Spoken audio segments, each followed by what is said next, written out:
Glenn Doman é fundador dos Institutos para o Desenvolvimento do Potencial Humano da Filadélfia, em 1955. Ele também escreveu um outro livro chamado Como Ensinar o Seu Bebê a Ler. E esse livro, então, tem mais detalhes do método que ele utiliza, que é bastante interessante. Mas eu vou me concentrar mais no livro Como Multiplicar a Inteligência do Seu Bebê, que é o livro que eu tenho. Agora vamos fazer uma análise. Por que só algumas crianças se tornam efetivamente gênios e outras não? E a resposta que Glenn dá é pelo meio ambiente em que cresceram. Ou seja, o meio que a criança cresce é que vai fazer toda a diferença na questão do desenvolvimento. Se ela tiver muito estímulo, ela vai se desenvolver mais. Se ela tiver pouco estímulo, vai se desenvolver menos ou talvez nem vá se desenvolver, dependendo, né, das circunstâncias que ela for criada. Por isso que eu estou afirmando que o melhor presente que você pode dar para o seu filho, a melhor herança que você pode dar para ele é um meio ambiente propício para o desenvolvimento de todo esse potencial que já nasce com ele.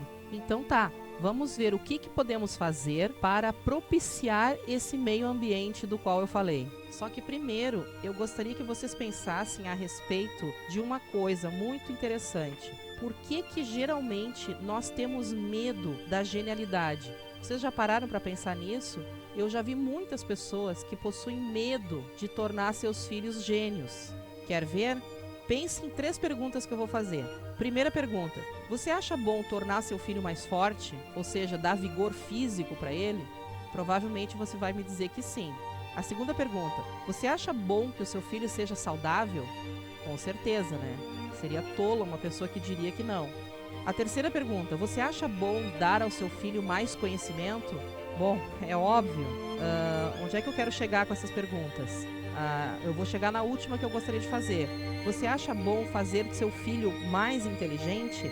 Aí, nessa pergunta, as pessoas geralmente ficam em dúvida. Por quê? Porque muitas elas veem a inteligência como uma ameaça.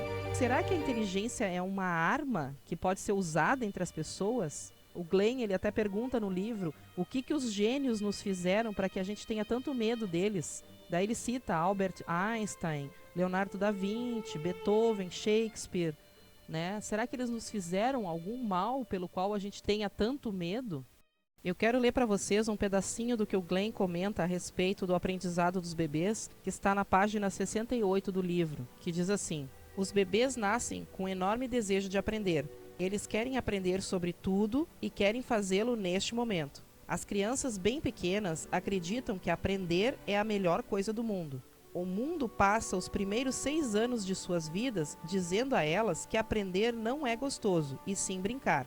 Algumas crianças nunca aprendem que brincar é a coisa que há de melhor no mundo, e assim vão pela vida achando que aprender é a melhor coisa do mundo. São essas as que chamamos de gênios. Os bebês acham que aprender é uma questão de sobrevivência. E é verdade, porque é perigoso ser jovem e indefeso.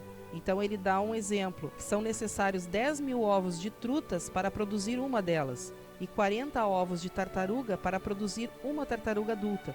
As dezenas de filhotes de esquilos e coelhinhos que se vê mortos à beira da estrada no início do verão é a mostra de que eles não viveram o suficiente para sobreviver.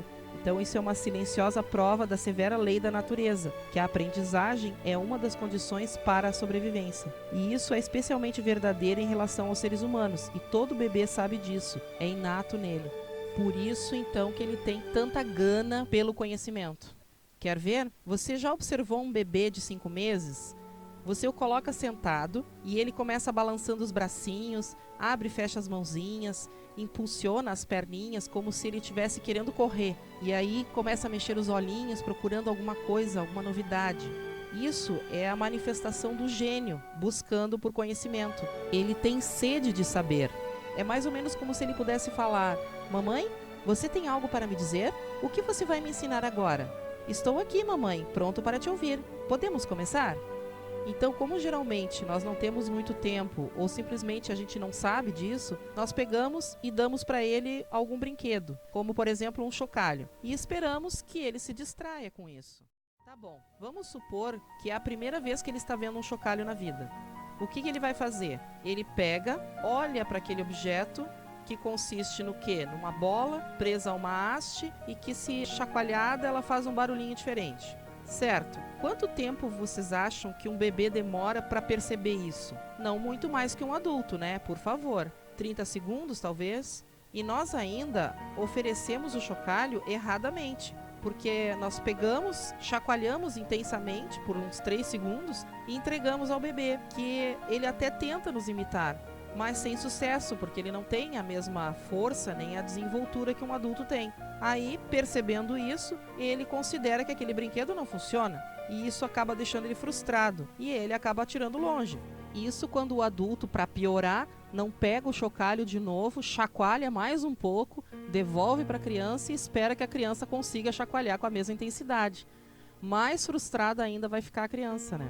Depois de uma apresentação dessas, eu imagino que o bebê deve odiar um chocalho. Ele deve dizer: tira essa porcaria da minha frente. Lógico, você acabou de provar para ele que você é muito superior, então o chocalho para ele significa que ele é inferior. Logicamente que ele vai atirá-lo longe. Eu atiraria longe. Outra coisa que a gente faz errado ao oferecer um brinquedo à criança é aqueles brinquedinhos que fazem barulhinho, sabe? Que fazem quique, quique. Então, eu já vi muitos adultos fazerem isso. Ele pega o brinquedo, aperta com toda a força, aquele treco faz um grito super alto, entrega para a criança, esperando que a criança vá fazer a mesma coisa. Novamente é o mesmo problema do chocalho. O bebê pega o brinquedo, aperta, ele não tem a mesma força, o brinquedo mal sopra e a criança, o que ela percebe? Bah, isso aqui não presta também. Pega e atira longe.